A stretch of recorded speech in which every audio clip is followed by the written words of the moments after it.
Well, hi everybody. Welcome back into UnAnchored Boston with Bob Lobel. I'm Mike Lynch, and yes, we are now in the month of November. Thus, why Bob and I are wearing warm weather gear. I've got a hoodie on. Bob's got a T-shirt on. A Halloween color, Mike. It's a Halloween color. He's I just still haven't taken it off last night. Well, we're brought to you as always by Cold Springs RV, your destination for all things camping. And where? We're in New Hampshire, of course, in the great George Gray, the big wheel we call him, at George Gray's Lexington Toyota 409 Mass Ave in Lexington. Well, Bob, when I went to Catholic elementary school, we always had the day after Halloween off because it was All Saints Day. So we actually had two Halloween. We just dressed up as saints. So you can be Saint Robert today. And You can learn more about religion just by being next to you. Yeah, I know. We normally would have a guest, but there's too much going on. So, there's so much going on. Yeah, we have opinions of our own, and we're going to give them to you, right? Absolutely. What do you want to start with the most recent news? Overnight, it came at 1:00 in the morning that the Raiders have fired Josh McDaniels and the general manager as well. Right at the midway point of the season, kind of a bizarre time to do it. They're 3-5, but obviously Mark Davis he's the George Steinbrenner of this generation. No patience whatsoever at all. He's the first coach in the NFL history of the NFL to be fired by two teams not completing two seasons. Denver fired him, and he didn't complete the season, and now the Raiders fired him. So the question is, boy wonder, offensive coordinator for the New England Patriots, did Tom Brady make him or did he make Tom Brady? I mean, I'm just kind of joking about that. But you know what?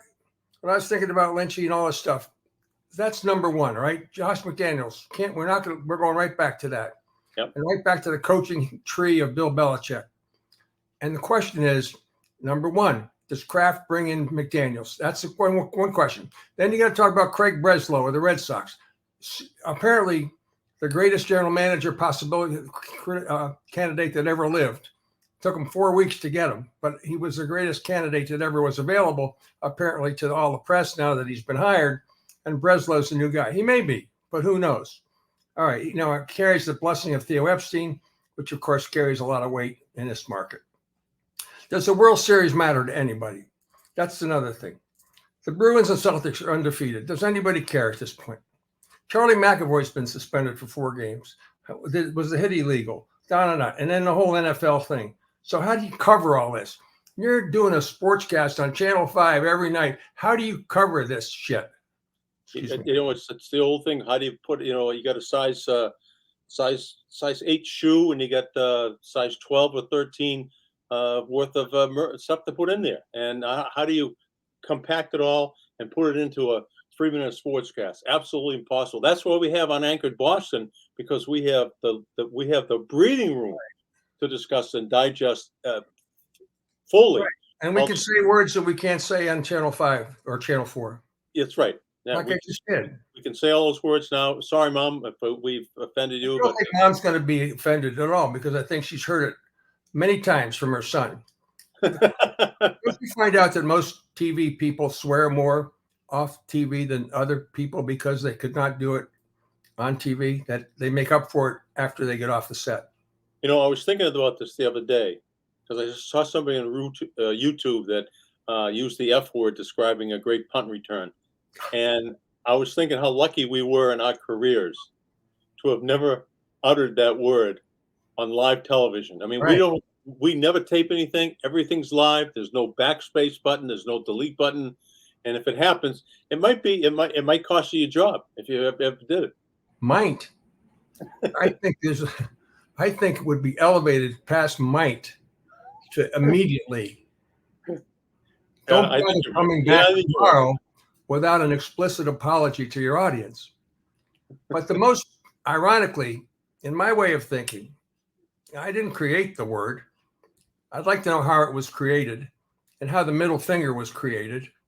How did that finger become what it is today? I don't know. I don't know. Ironically, I fractured this finger. So when I show it to people, they think I'm giving them the finger. Well, I always thought that. And saying, nephew, well, sometimes you'll never know. That's the great thing about this splint, is that you'll never know if I'm just showing you the injury or I'm giving you the finger. I'm going to ask Sari how that happened. Can I? Huh? Hey, Sari. No, she doesn't talk You, back. you and Siri are not. The last Oh, time we we got it spoke, back. to Siri, Hey, Sari. How does? What's the point of even asking you? Last time we spoke to Siri. Hey Siri. my Siri's my Siri's talking now. Oh, are you talking to it? No, you are. But it hears Sari, you. how does the middle finger become whatever it became?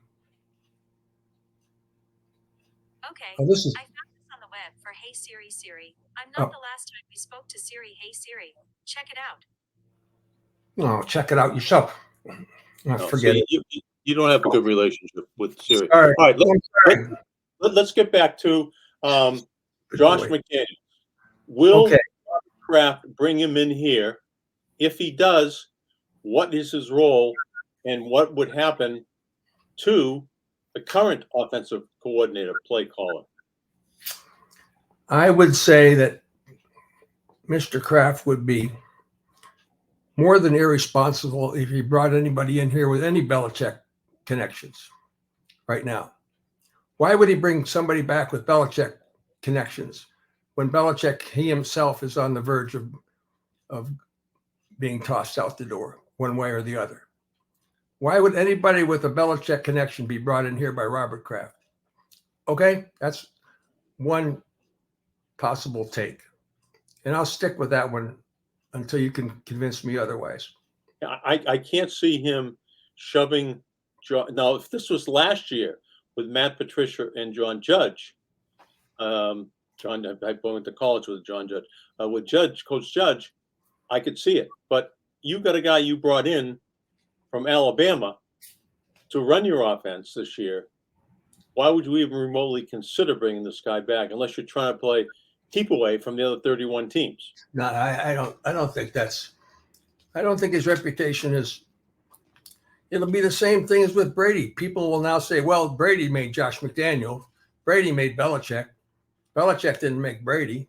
Josh McDaniel didn't create Brady." I'm just saying, it's a whole separate argument about the same thing. And why would Kraft bring somebody in again with Belichick connections when Belichick himself is close to stepping down? The guy was always successful when he was here. But let's go back and retrace. He wasn't always the offensive coordinator when Brady started. Who was the OC when Brady started? Charlie Weiss? Charlie Weiss, yes. Very successful, wasn't he? Here. Till he left. Yeah. Went to Notre Dame, burned out. Well, he didn't have Brady. Yeah. It's amazing how many people disappeared from the face of the earth when they left here. Coaching tree. Belichick's coaching tree is not exactly,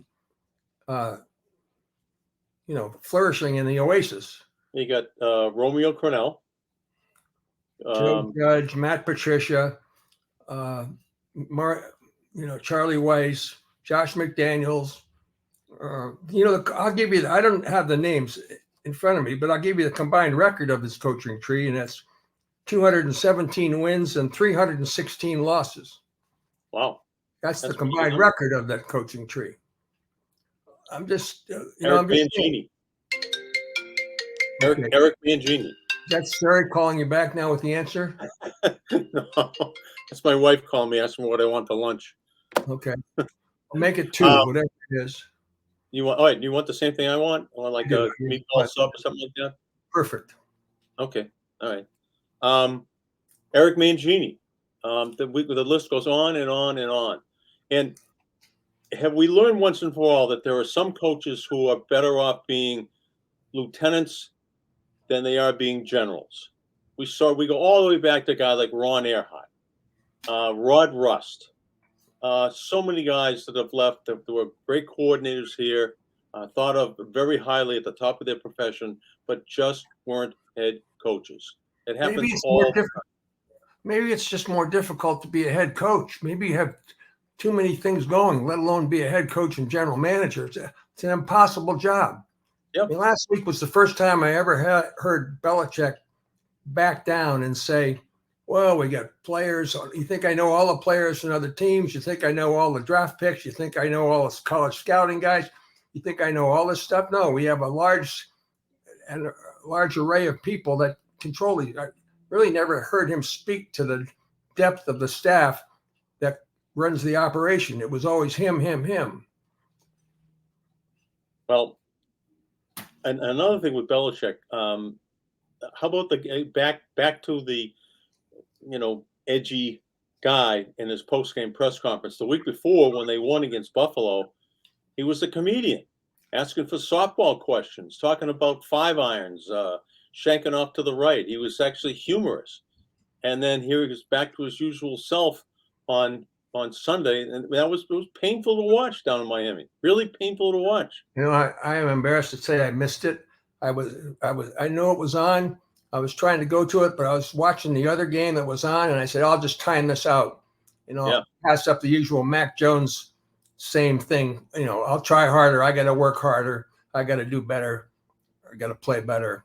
Mac Jones. Right. Same old. Yeah. And the thing is, I just, for some reason, I was doing the same thing you were doing. I said, let me go to TV 38 and just hit the record button. And I did, and boom, he was there. He came out first. It wasn't like 40 minutes later. Right. I had to get on the plane, I guess. Whatever. I don't know. But you're right. Same guy. It's not happening for them. They're not good. And they're not going to be. I mean, the people were complaining about them making moves in the trade deadline. Please. Let me look at what they got coming up on. The Washington Commanders. Are they going to beat the Washington Commanders? Well, I don't know. Washington dumped a couple of their best linemen this week. Yeah. In the trade deadline. So I got to believe that Washington's going to be undermanned and undermined when they come in here Sunday. I'll say yes, they'll beat Washington. The Colts over in Germany. You know what? I don't have a clue. I'd have to say yes. I'll take the next 2 wins. Okay. How about the Giants down in the Meadowlands? No. Home with the Chargers. No. At the Steelers. Well, no. Home with the Chiefs. Oh yeah, they got that one. At the Broncos. I don't think so. Not anymore. At the Bills. Just barely. Home with the Jets. Well, probably not. So, it just doesn't matter anyway. Even if I could, of course, I'm going to be wrong. What do you think about any of those? I mean, it's just what doesn't matter. Win a couple, lose a couple. Fans get crazy. They go back to being grumbly. You know what I'm saying? It's a long, cold winter heading our way. Yeah, absolutely. Do we want the number 1 draft pick? I don't know. I suppose you always want a number 1 draft pick, but the price you have to pay for them they're going to have to lose to get them because they don't have enough players to trade for one. I don't know, Mike. I'm not that smart. If Belichick doesn't know the draft picks, how am I supposed to know them? Yeah, you tell me how to build this team. I think you've got to build this team with you need a quarterback, and I hate to say it, my mother always emails me or texts me after the game, and she feels bad for the guy. She feels like she's watching like me play or my brother, and she says rosaries and prayers for him during the game, and I don't want to have the heart to tell her that it's not going to help, Mom. I think he's pretty much hopeless.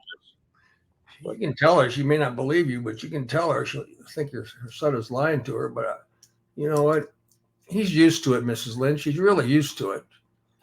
He's just the quarterback I'm talking about. The quarterback's used to it. Not your quarterback, the quarterback. He's used to hearing it. He's out of here. He's not the answer. Nobody thinks he's the answer. Everybody thinks he's a good guy, means well, tries hard, but Look at your son and me. We're good guys. We mean well. We try hard. Look what happened to us. Right? Yeah.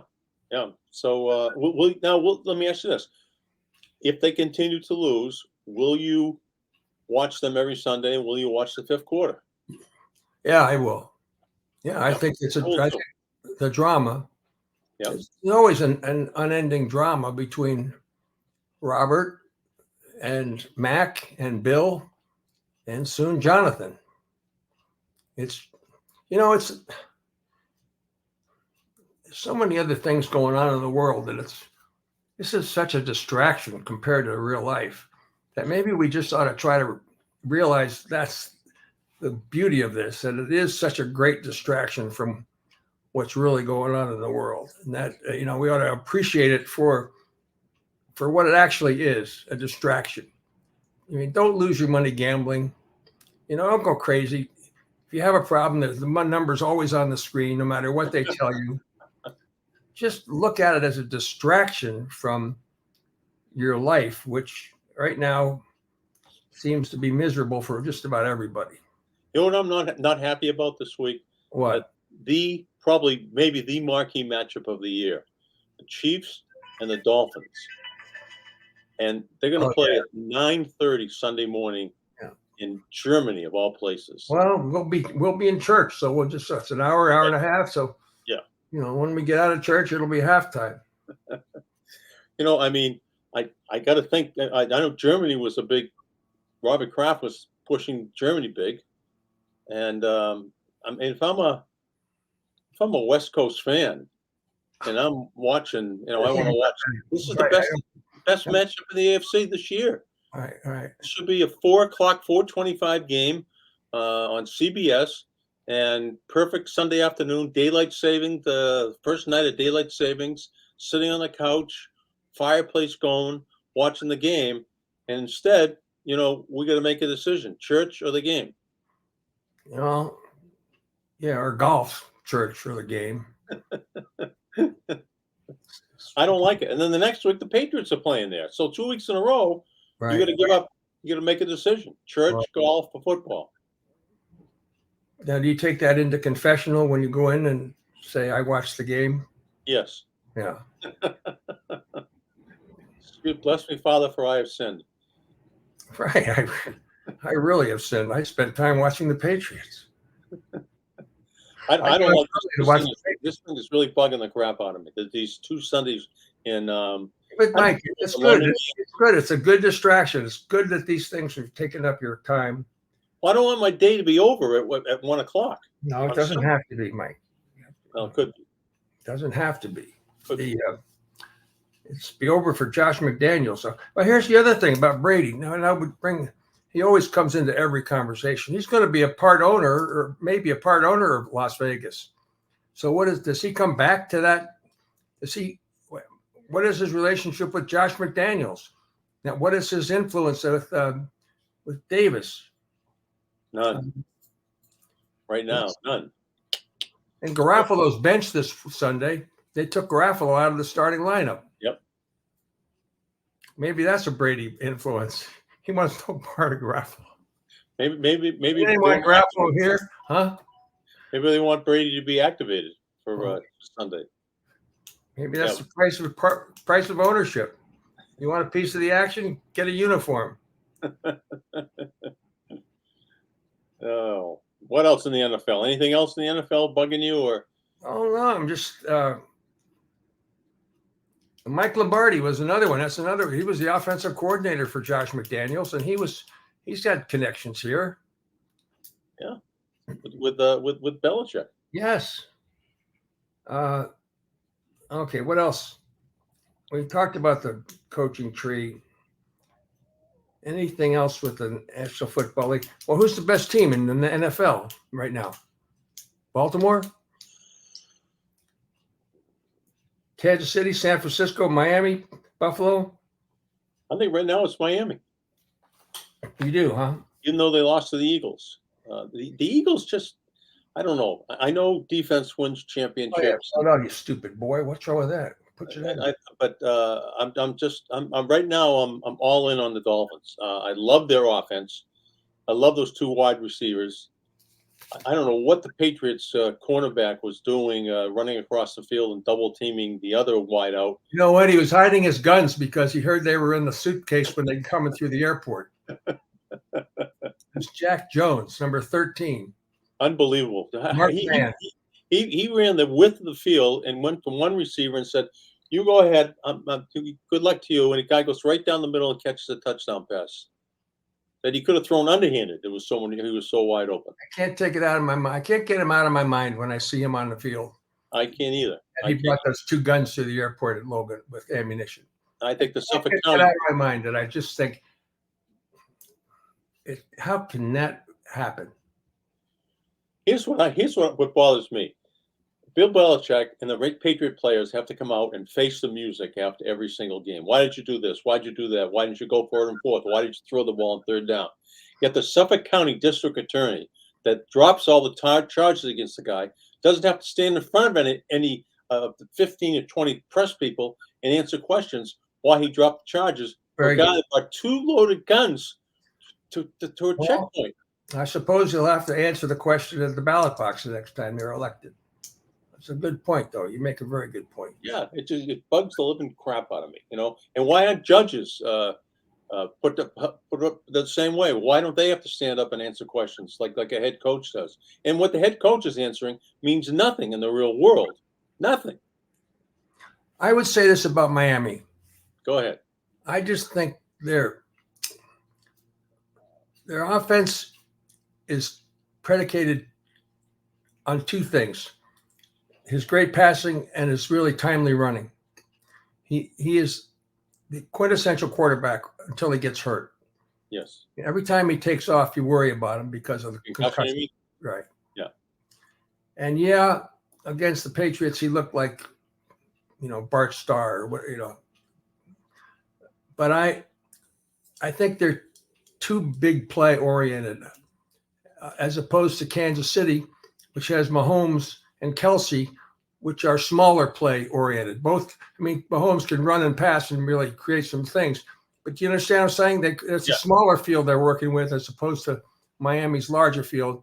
And with the larger field, it just seems a much more difficult thing to sustain. That's all. I think you're absolutely right. I think Mahomes cannot be trapped behind the line of scrimmage. He's Houdini.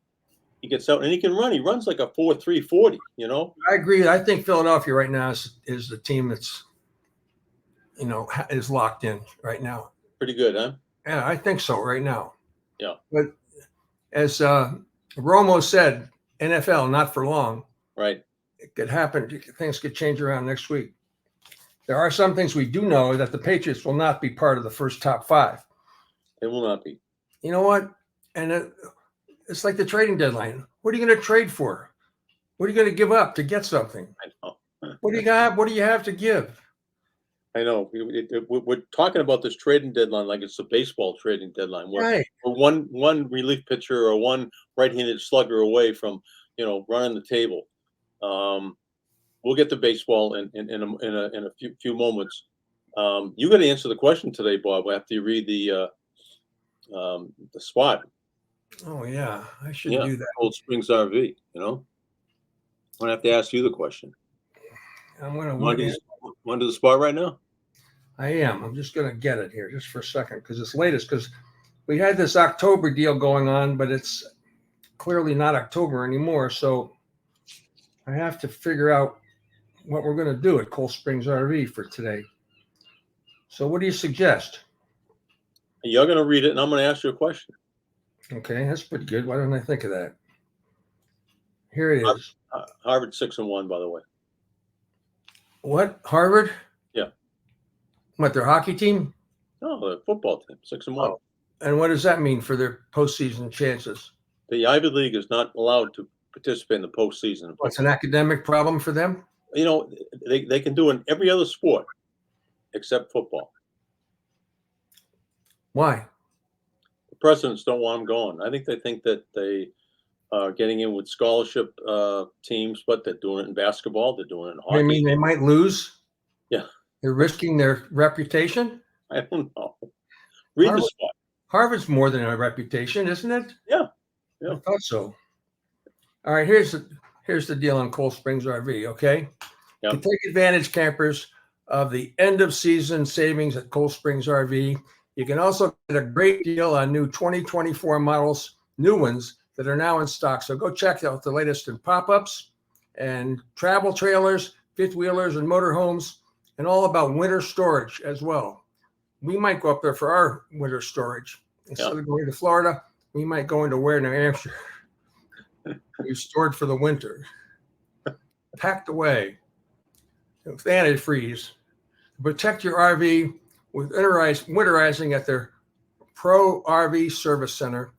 So get to Cold Springs RV, please, in Ware, New Hampshire, and tell them that Ware, New Hampshire, Rob Lobel and Mike Lynch sent you, and learn more at coldspringsrv.com. And now, Bob, here's the question that Mike's going to ask you. I know it's going to come as a surprise, but try to live up to past answers, if you don't mind. Okay, Mike, what do you got? Well, Robert, as you know, with our guests each week, we tell them that Cold Springs RV is in the process of building a Lobie cruiser. I heard that, yeah. Much like the Madden cruiser. Been doing that for 3 years. Well, it's when you went to the moon, they didn't build a Saturn V rocket like in a month and a half. That took them a while. Right. So this is what happened. We want to make sure it's safe, that it's secure, and that it's dependable, and then not only goes cross country but comes back from the cross country trip. Right. So, Bob Lobel, you're going to make the maiden voyage on the Lobie cruiser. Right. And it can't Why do they call it a maiden voyage? Maiden voyage means it'll be your the first trip. Oh, right. Okay. All right. I always wondered about that. You have to select someone to ride shotgun with you. Okay. Up in the Lobie cruiser. Right. From Cold Springs RV, and you cannot pick me. You can pick anybody you want. Why? You've already been picked. No, I have not been picked yet. Okay. All right. So who would be your co-pilot? Who would ride shotgun with you cross country for a fascinating and scintillating conversation? Wow. You know what? You'd think I would think about this, having been part of this for many, many months. And I thought I actually came up with a pretty good answer. It was like, one of FDR or Churchill was already picked or something like that. But I guess I would probably.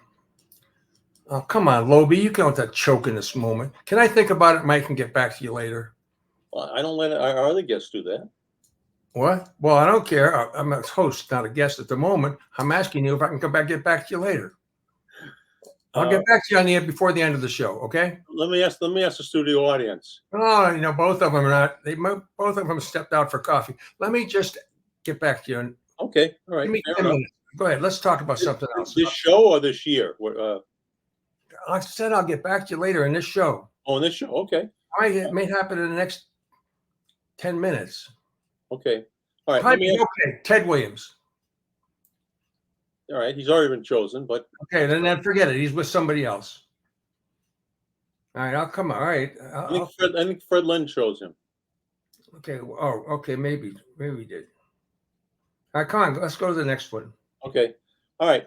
World Series. Have you watched? Cherry. No. It's just a whim. FDR. I would have said FDR. I think was he chosen? No, I don't think so. But okay. Now I'm waiting. Okay, I'll think of something. Okay. Have you watched any of the World Series? Any of it? What does any of it qualify as? Like a pitch? Last night I switched over and it was 10-1, and I looked at my phone. It was 10-1, and I did not go to the 10-1 phone. Yeah, I didn't see it on my phone. I did go to Fox TV. It was 10-1, and I turned it right off. Not surprising. Yeah. Tonight. Tonight. Who knows when you're going to hear this or see this? Nathan Eovaldi pitches for Texas. Yeah. Potential clinching game. And so, yeah, I'm going to watch. At least I'm going to try to watch. Commandeer the clicker at the 8:00 start, so I can watch Eovaldi maybe clinch the World Series. and kind of get a vicarious feeling of why can't we get players like that? Yeah, that's a good line. You should use that. Well, okay, that's good. Let me write that down. Why? Okay, go ahead, Mike. I can write it down. You know, my granddaughter for Halloween was a baseball player from the Philadelphia Phillies. A guy with the really long hair and the beard. Oh, like you're supposed to know the name. Harper. Yeah. No, the guy, the left fielder. The left fielder. The left fielder, yeah. Yeah. Yeah. That's what she was for Cool. pretty good. Baseball. So I What was made her pick him? Well, her dad is a big Phillies fan, my son-in-law. And so watching the games, she liked the long blonde hair, and she's got long blonde hair. She I don't know if she put a fake beard on, but she had a Phillies jersey and a Phillies hat. See, this just proves Shaughnessy's article from yesterday or today was right on, because we cannot name the guy that played left field for the Phillies with the beard. There was a time when we could have named any left fielder in any league. Yep. I couldn't agree more. His thing was right on. He said Maybe I'd go with Yogi Berra. For Halloween or for the No. Take a trip across country. Okay, that's a good one. Yogi Berra. Yeah. Wow. There's Ted. I don't need to go across country with Ted because I was fishing with him. There you go. Yeah. Can I tell you about that picture? I would love to have it. Tell me about that picture. We were down in Citrus Hills. I did 3 commercials with Ted for his Citrus Hills, for Sam Temposi, Nashua, New Hampshire. He owned Citrus Hills, and that's where Ted had his Hitters Museum. Yeah. And you know who I'd go? No, who it would be? Muhammad Ali. Okay, that's my final choice. Final answer? Final, Muhammad Ali. Okay, that's a good one. It is a good one. It is something I'd really look forward to. That's a really good one. You know what I mean? I only brought up his name because I'm actually, and I think you were there. Yeah. I met him when he came to Ted's Hall of Fame, and I'll tell you about the picture in a second. He's walking up the aisle or up the walk with all the press and photographs, and he's handing out his cards with his name autograph on it. So instead of autographing everybody, he had cards he already autographed and passed them out to everybody. It was really cool. That's really nice. But I met the champ. Yeah, I would go with Muhammad Ali. Okay, thank you. Thank you for clear. I knew it would come to me in some way, shape, or form. So that was at one time, and I don't think it's true today, but at one time, the most respected title in the world, sporting world, was heavyweight champion of the world. Would you say that was more than Super Bowl MVP, World Series MVP? Yes. Was the most respected? Would you say? Yes. And everybody could name the heavyweight champion of the world. Everybody could. Yes. Now nobody can name the heavyweight champion of the world. Oh, this one right there. Is Lobie? Who's the guy? Who's the guy next to me? That's Dino. I know it is. I'm just saying. I know. Figuring you couldn't recognize. Now, see, hold that picture up there. I'm on the far right. It's hard to believe. You look like such a little boy. I'm wearing a bathing suit, by the way. Looks like your little porker face. But your bat, little pudgy Mike. You are wearing shorts. What the hell's wrong with you? I am wearing shorts. Jesus. That was for the Jimmy Fund. We had a thing, but your bat looks corked, Bob. No, I don't think so. It's just hollowed out. No, it's hollowed out. Nah, but I see. It looks like it's not corked. It's not. I think you had a foreign substance in there. You know what? You're gonna have to prove it. I'm innocent. Who's the fourth guy? Frank Malicote. Oh yeah, I looked like Tim Wakefield for a second. No, it's Frank Malicote. He's out in San Francisco now. He used to be on WB 56, and we all ended up. He made it big. He's trying to get out of here. Yeah, there we are. Where's the other guy? Where's the guy next to Frank Malicote? Not the one on his right or left. The guy next to me. That's Malicote. No, next to me is Dino. Dino, then Malicote, then me. Think we should have Dino on? He won't do it. Is that right? Yep, he won't do it. He Well, you know what?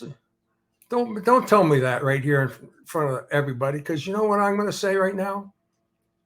Well, tell me why. He's done with that part of his life. Oh. You know what? Won't come on.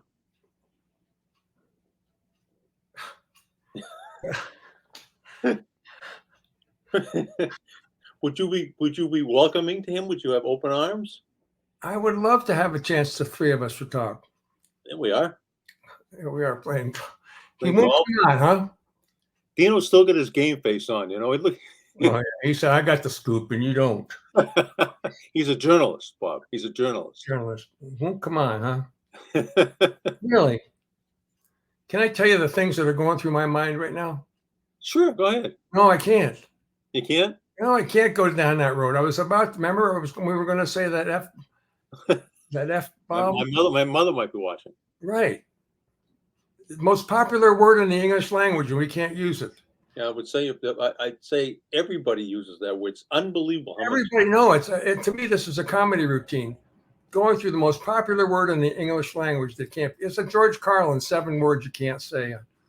You know, this is the most popular word in the English language, and it's forbidden. And everybody uses it in every context imaginable. Every context imaginable. Every context imaginable. It's used as an adjective. Adverb. Absolutely. Noun. Yep. Verb. Adjective. We should get an English teacher on here and just say, how many ways can you use this word? Right. It's the most functional word. There's an F word right there. Functional. Functional word in the English language, and you can't use it, or at least properly. You can see it on cable. You can see streaming. They use it all the time. All the time. All the time. I'm saying in 10 years, this will be on mainstream media. Will it be in the dictionary? Well, I think if the dictionary is smart, well, what difference does it make? Everybody knows what it is anyway, so it doesn't have to be in a dictionary. It's not like Icelandia. Like, what is that? You know, I was in college. I was probably, I don't know. Is this a Harvard story again? No. When you went to college? I was definitely in college. Okay. And so I told my dad, I said, you know what word we use more than any other word when we're like, you know, in the walking to class, walking to practice, and it's the F word. And he put down his knife and fork and looked at me. He said, Michael, he said, of all the words in the English language that you could choose to describe an object, a verb, an adverb, he said, you can't come up with a more appropriate word than that word right there. What's wrong with you? You go to college, you know. Right. And then I said, you know, Dad, I can think of a lot of other words, but I have to think about them. This thing just rolls off your tongue naturally. Yeah, it does. And I don't know why. Too naturally, as a matter of fact. But it says it all. There's no mistake what you're talking about when you use that word. It does. It can be used for praise, emphasis, anger, just description, how you're feeling about someone that won't come on with you. Because he's put Dino, life. how are you, Dino? Believe me, I put that part of my life behind me. Do you want me to reach out to him and try again to get him on? You know what? Begging is beneath us. And then we'd have to answer to the begging criticism. We had to beg him to come on. I will not do that. You want to beg him to come on? You can beg him to come on. I'll beg him. You're going to call him and say, Bob begged you to come on, aren't you? Yeah, I am. Well, we'll be sorry for all the hurt he caused you over the years. Take it all back, absolutely. I'll never forget the time when Numi and I were. I love Numi. I miss him so much. Numi and I were. I might have told you this. We were in Cambridge. We were going to the Cambridge Racket Club or something. Some serious endeavor. We're driving. It was after the 6 o'clock news one night, and we were driving over, and he was on the radio, the aforementioned Dino, and he was saying when they had just hired this place kicker, Tim Mazzetti, to be on his staff, right? From Penn, Philadelphia Eagle place kicker, right? Yes, Eagles. Yeah. No, played for the Atlanta Falcons. Okay, I don't know. Who knows? But he said now that Mazzetti was on his staff, that Newman and I are sitting in the front listening. We're going to own this town. Yes.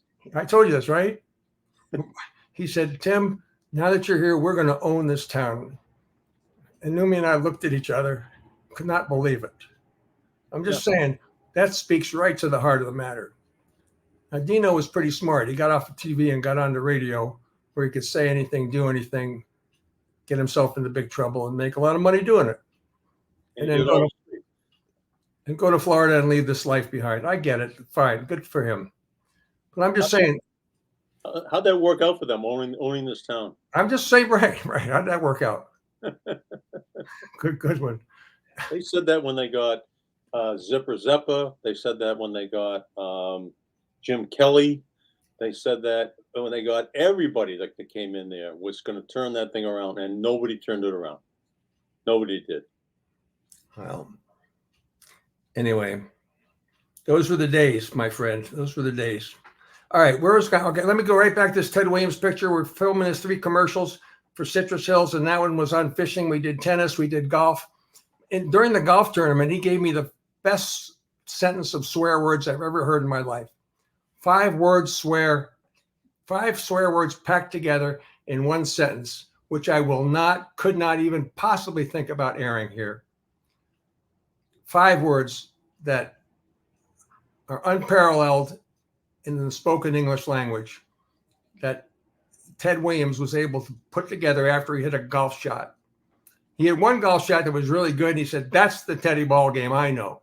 I swear to God, I can't make that's the Teddy ball game. Okay, so we played golf, and then we did tennis, and then we did fishing. And he was really mad on the fishing thing. He was upset on that picture because the fish were being malhandled. They were big bass that they had caught and they were in a cage the night before, and they were in the water, and he caught the bass, and I caught it like a little guppy. And he says, oh, you call yourself a sportscaster. That was the line he used. So that was it. It was a commercial thing, but it was a great, a lot of fun and really interesting to spend that kind of time with him. I bet it was. Yeah. I did a talk show with him one day. Oh, you can only imagine, right? Unbelievable. Yeah. It was a day that he played left field in the Old Timers game. Maybe he made a shoestring catch. Yes. It was prior to that. It was up in the old press. Were you and Cliff Keen? What's that? You on with Cliff Keen? Yes, it was. Yeah. WITS. Yes, it was. See, I was paying attention. You were. And he came by and Cliff says, hey, Cliff called everybody Bush. He said, hey, Bush, sit down here. So he sits down. He says, yeah, Cliff, let me see if spit on the rug right here. I want to see if it burns a hole in the rug with acid from your tongue, because everything out of your mouth has acid on it. And I'm a young, impressionable kid. I'm saying, oh, my God, Ted Williams. He goes, how are you, kid? What's your name? And I said, my name is Mike. And that might have been the last time he addressed me. But he talked, and he probably was on for 20 minutes. And when he decided he'd had enough, he just said, and so, blah, blah, blah, blah. And we're in the middle of a story about something. He goes, and that's all I'm going to say about that. And I'm done. And he just got up and he left, and that was it. Ted, it's like Elvis has left the building. Ted has left the table, and Ted is going down to playing the Old Timers game. And he had given us all the time he was going to give us. Two other things. Now that we're on this, I might as well just go ahead and continue with this. It's more interesting to talk about these than the Bruins and Celtics right now, and the Patriots. You agree? I mean, Bruins and Celtics love the way they're starting. Well, let's just talk about Ted Williams for a minute. We all know what happened last year. President's Cup gone in the first round. Well, they're defending it. They're defending the President's Cup right now. I mean, you can't ask more than that. But what they're doing means nothing. No, it's the defense of the President's Cup. Come on. It's important. But they're not going to hang a banner, are they, at a President's Cup trophy? Well, they've been known to. So, yes, Ted Williams, the sad part of that whole exit scene with Ted, as you know, it was a very different, controversial way with him going out. And I remember talking to his daughter, Claudia. She said, if somebody wrote a book about our family, it would be about the most dysfunctional family you could ever imagine. Right. And it proved to be true in the end. And I'll never forget the last time we had that Ted Williams Museum thing. And the last time I ever saw him alive was when he was being wheeled out in a wheelchair. It was after he'd had a couple of really severe strokes. And that was after the 99 All-Star game, which you remember was such a great show in Boston and him riding around in the cart, but the hitters.com thing and, the controversy that created. And he's being wheeled out by his son, John Henry, as you know, and Claudia was there. And he he knew it was the end, and a tear coming down his cheek. This, to me, was one of the most poignant things that ever happened to me. And if my father was still alive, I would tell him about it. I don't know how I'd react. He probably wouldn't believe it. And I still don't believe it. But as anyone would do, as you would do, I took my finger and wiped the tear from his face. It's like, what are you going to do, right? It's like, but You wiped the tear off his face? Yes. I wiped the tear off of Ted's face. And he just whispered, thank you in a very, and what do you say? Then I'm thinking, what am I going to do? This is DNA. This is Ted Williams' DNA. Do I swallow it? Do I put it out? I know these are like. Wait a minute. I know this is a secret. Swallow it? Well, how do I save this DNA? To preserve it. You go get a. I don't have to go get it. I'm on a stage. I'm in the back of a stage with Ted's in a wheelchair, and he's, tears coming down. What am I going to do? Send Alan Miller to the nearest CVS and get it. Right. If only I'd have had you there to tell me this, I would have been able to save it. Well, they preserve other parts of Ted's body for, That's true. So you could have. How much do you think Alcorn paid Ted's family to? I never heard of the whole Cryogenics. Yes. Cryogenics. I'd never heard of that before. It was kind of grisly to think about it. And I was kind of thinking about signing up, actually. So that's not a bad idea. So Lobie and Ted will come back, but I won't be there because I didn't do it, right? Well, not yet. Yeah, I have to. Well, maybe I'll sign up. We can have. I should do it before the game in Frankfurt. Okay. All right. What do you want to talk about? You want to talk about we should talk about the baseball, the state of baseball tonight. Our Nathan Eovaldi, Craig Breslow, the new Cayenne Bloom of the Red Sox. What's with the fascination with the Yale guys? That's what I want to know. Theo Epstein, Craig Breslow, and you throw Larry Lucchino in there, who went to Yale Law School. Yeah. So there's 3 Yale guys now. Lucchino's. We expect to have him on soon. So I don't know, what is it with the Yale guys. You tell me. I don't know. Maybe those guys that didn't spend much time. This guy was going to be a doctor, Craig Breslow. He studied. He majored in things I couldn't even pronounce. But like what? Wait a minute. You just left yourself wide open for somebody clever, unlike me. But go ahead. That's all right. Bio something and bio something else. I think he majored in, and I didn't know those things. You could. I know you could probably take a course in them, but I didn't know you could major in them. But good for him. Now, are they going to let him buy the groceries, or are they going to have the same leash on him that they had on Chaim Bloom? Chaim Bloom's a Yale guy. Bob. Yeah, right? I know. I'm just saying. Who's the Yale guy? Well, what are you saying? He's thinking they maybe should start going out of house. They should start trying. Get somebody from Kent State. I don't know what they're doing down there in New Haven, but they're turning themselves into like an athletic, a jock factory. What's their football record this year? They're not 6-1. No, they're. I think they're about 500. Okay, well, what's the jock factory? The 6-1 Harvard Crimson or the Yale Bulldogs? The Yale Bulldogs. Well, why? They're 5-5, and you're 6-1. Well, because all these guys are graduating, and instead of being doctors and lawyers and heads of business, they're all like working for Major League Baseball teams. Okay, fine. They're all graduating. We graduated. All right. That's fine. Craig Breslow apparently is the answer to a lot of their problems. But I guess we'll see, won't we? I mean, what did Theo Epstein ever have in his resume? He was 28 years old, so he was very successful. And same thing with Breslow. Everybody likes him. Everybody speaks high of him, and we have to get him before somebody else gets him. So this is not like the Butch Hobson hiring where you better get him before some other team gets him. I think there's a little more upside to Craig Breslow than there was to Butch Hobson. Lou Gorman, right? We love Lou. I love Lou. He was awesome. Lou, there were no secrets with Lou. I mean, he would tell you everything. I told you the day that I went over to interview him, and we had a sit down in his office, and he said, "I got to run downstairs and distribute the paycheck. Come with me." And there were no players in the locker room. We put in the paycheck in everybody's locker room, but he opened every one of them, showed me. Look at Roger Clemens is getting every 2 weeks. Unbelievable. Look at Jack Clark. Look at this guy. Look at he's getting every 2 weeks. Look at this. He showed me everything. I couldn't believe it. And I'm saying to myself, do I go back and put this on the air? Or, Wow. No, you don't, right? No, I don't. There's some things that, it's what's new.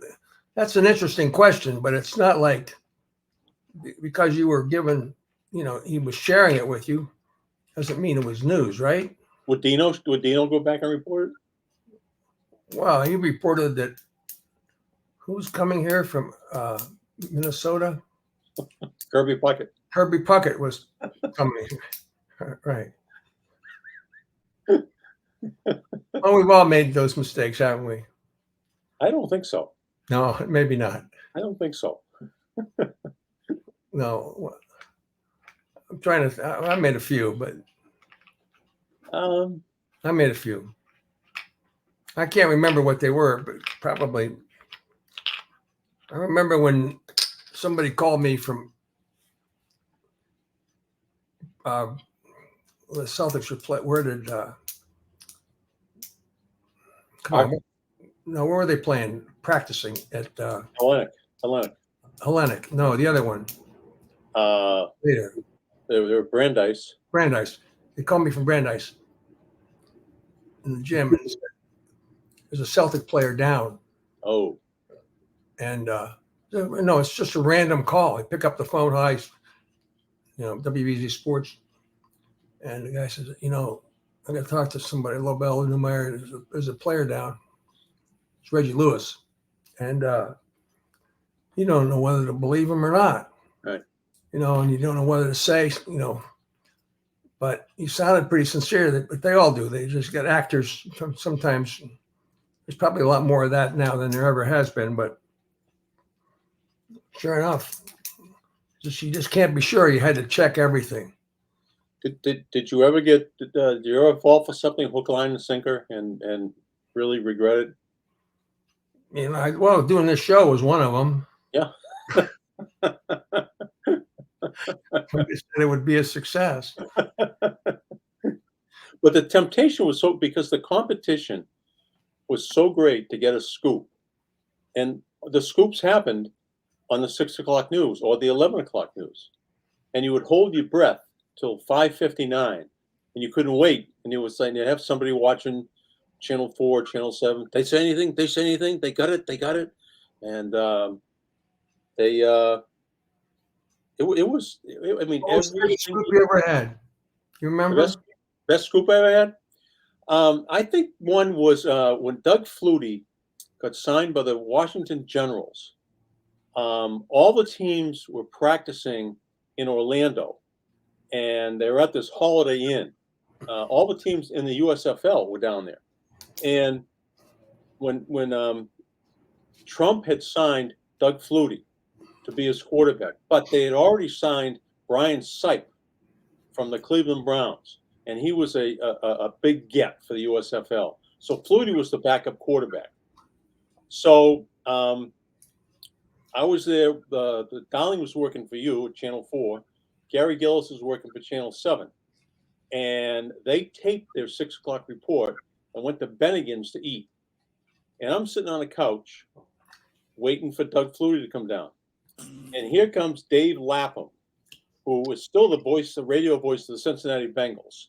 And he played for Syracuse, and he played for Wakefield High School.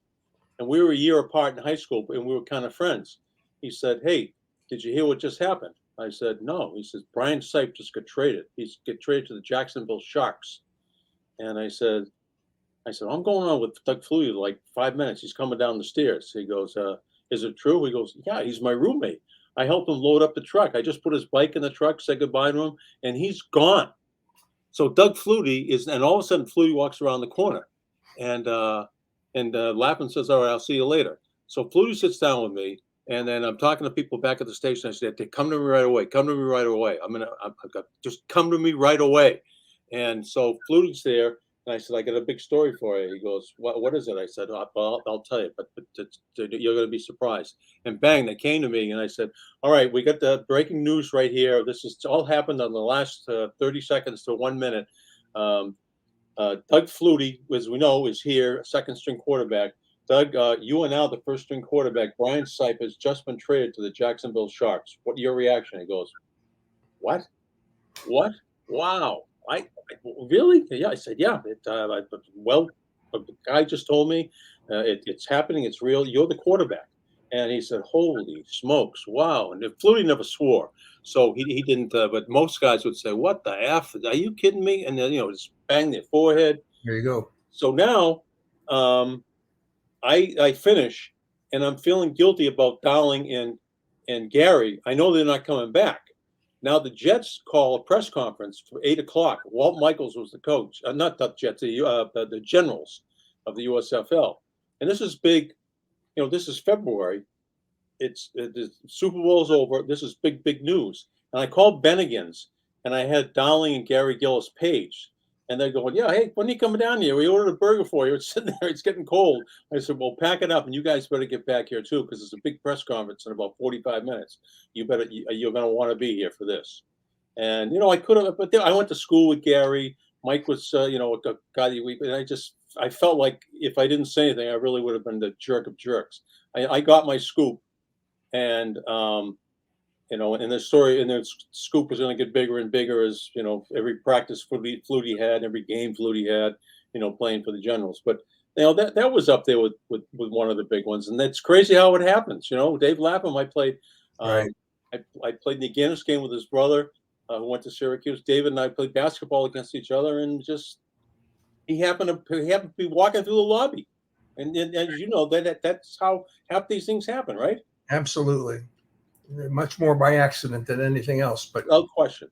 no, it's always interesting. You fight with the people back at the station. Come back to me. Come back to me. Come back to me. And they don't want to give up that power. They don't want to give up control in any way, shape, or form. We'll just pay attention. We'll get to you when we can. No, now. So anyway, that's pretty cool. That's a good one. All right, what do you want to do here? Well, we talked about. I don't know about the Red Sox. I don't know what to tell you about them. Well, it's going to be an interesting winter, and it could start as soon as tomorrow. Well, we're taping this on Wednesday, November 1st, but the free agency period, the Red Sox haven't been going after big fish. I think is it time that we go back and see that photo of you and Ted Williams fishing, and big fish. One of you is going to be hauling in, a big fish. Will the Red Sox be in that picture? Well, there's only one. I don't know. It's hard to know who the big fish are, except if you're, the pitcher from Japan playing for the California Angels. That's a big fish. That's the biggest fish. I say absolutely not. There's no way that they're going to do that. That would be a one-time, one-stop shop, revitalization. Mike Trout's another one, another, so-called big fish, no pun intended. We're talking fish today, and you're the mad fisherman. Right. And now there's a gig that's not a bad gig. We should have him on someday. Yeah. But let's get back to. Okay, good. Should the Red Sox go up? He wouldn't come on either. He'd probably say he's left that life behind him. Should they go after Ohtani? Well, it depends. Why not? They don't care about the reaction. All they have to do is withstand the heat, and it's superficial heat. It's just from the press. They just have to withstand Day and Shaughnessy. That's what they have to do. Do you know Shaughnessy hasn't talked to John Henry since 2009? I know. He told us that when he was. Remember? Yeah, that's unbelievable. Oh, that's right. You were on the show too. I'm the guy in this box. You were here. In that box. That's right. You. In case you missed it, Mike. That's okay. Occasionally I get to say something and ask a question. So that voice you hear, that might have been one of the shows where we heard you but didn't see you. Because it seems like this is the only show where you haven't disappeared and come back. Shut up. That was very funny, Mike. You don't know how funny that was. You were here. That's right. You did. Anyway, all I have to do is withstand Shaughnessy's of the world, and they'll be fine because people basically come to the ballpark to have some kind of entertainment. They don't obviously come to see them win. All right, so the Red Sox, they ride this sort of build the club up with stars and then wave.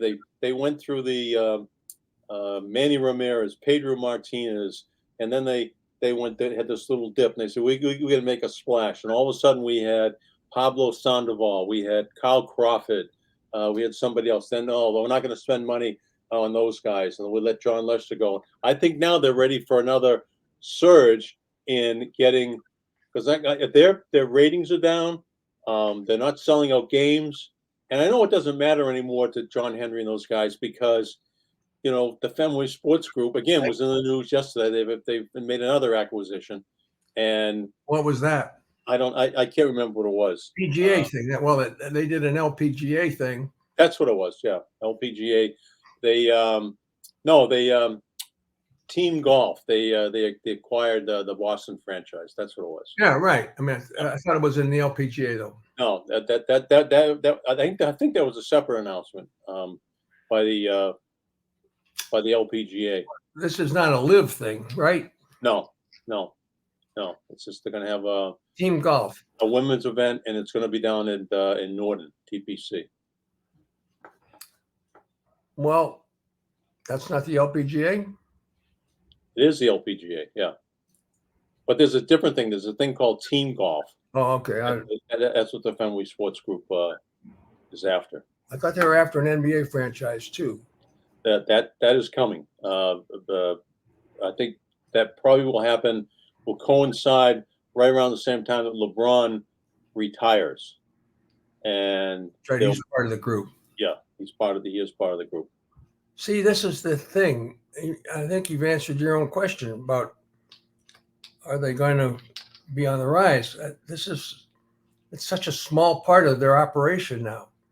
It's such a small part of their operation. You're right. It's a big part of our lives, small part of theirs. And I think right.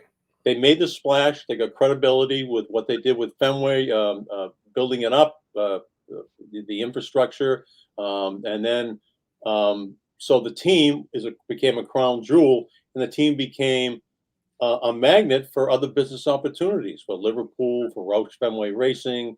Not to mention their own real estate surrounding the ballpark, which is probably the most important. And then, they put that new theater in right behind the ballpark out in right field. A lot of stuff other than the Yawkey way. Yeah, I used to do a show last year for a couple of years for Bloomberg Business of Sports, and they were always Fenway Sports Group was always in the news, always, and I think that they're Stan Kroenke has a group.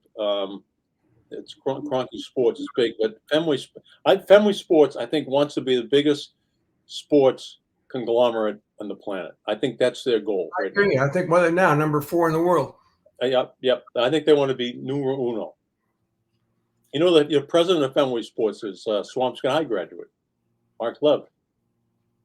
Just thought I'd say that. Swampscott guy. I thought I'd throw that in there. Swampscott or Harvard or Exeter. Yeah, one of those. The general manager of the Phillies is an Exeter guy, Sam Fold. Oh my God. Hey, I gotta get this. I gotta talk about our good friend George Gray. George. Yeah, because we're running out of time here. I know it. Well, if you're still thinking about a new vehicle, go where Lobel and Lynch go. Go see our good friend, the Big Wheel, we call him, George Gray, at George Gray's Lexington Toyota. We've been customers for years because we know George will treat you right. They're a family-owned and operated dealership that we trust, and you can trust them as well.